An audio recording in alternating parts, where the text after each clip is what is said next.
back to Spilling the Beans. We are still in Colombia because here we can show and talk a little bit about one of the most important reasons for why we at the moment in the world supply-demand balance for coffee have some really serious supply issues.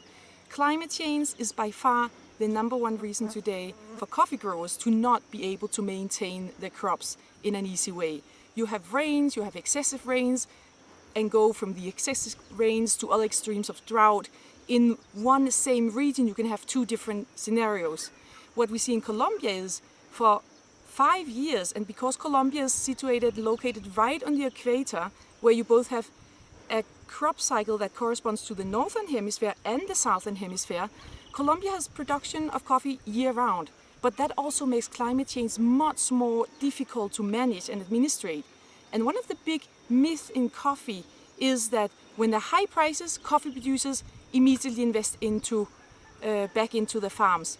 And here we can see exactly the example of why this is not happening. First of all, we have socioeconomic reasons, and that's very, very important and is very underestimated in the market research currently available, because socioeconomic reasons means that the land size today for most producers in the world, and we talk over 90 to 95% of all producers, are at 1 hectare or even less than half a hectare. Even if they had a perfect crop, they're not going to be able to survive with that money for more than a couple of months. So most producers are simply not able to afford giving priority to the land anymore.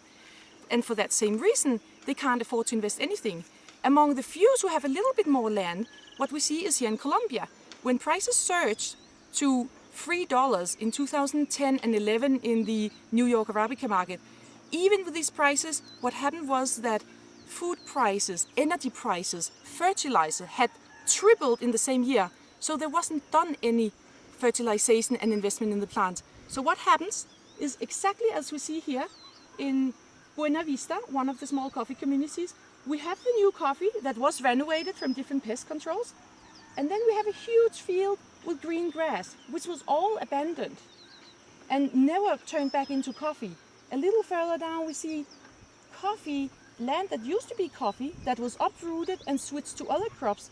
Avocado, citrus crops, sometimes we have bananas, some has been turned into cattle, but the basic problem is this land is very unlikely ever to return to coffee. So this is one of the huge challenges that the coffee industry will have to look at in the next few years. How can we really revive the coffee that is still in production, that still is growing, and make it profitable for the producers?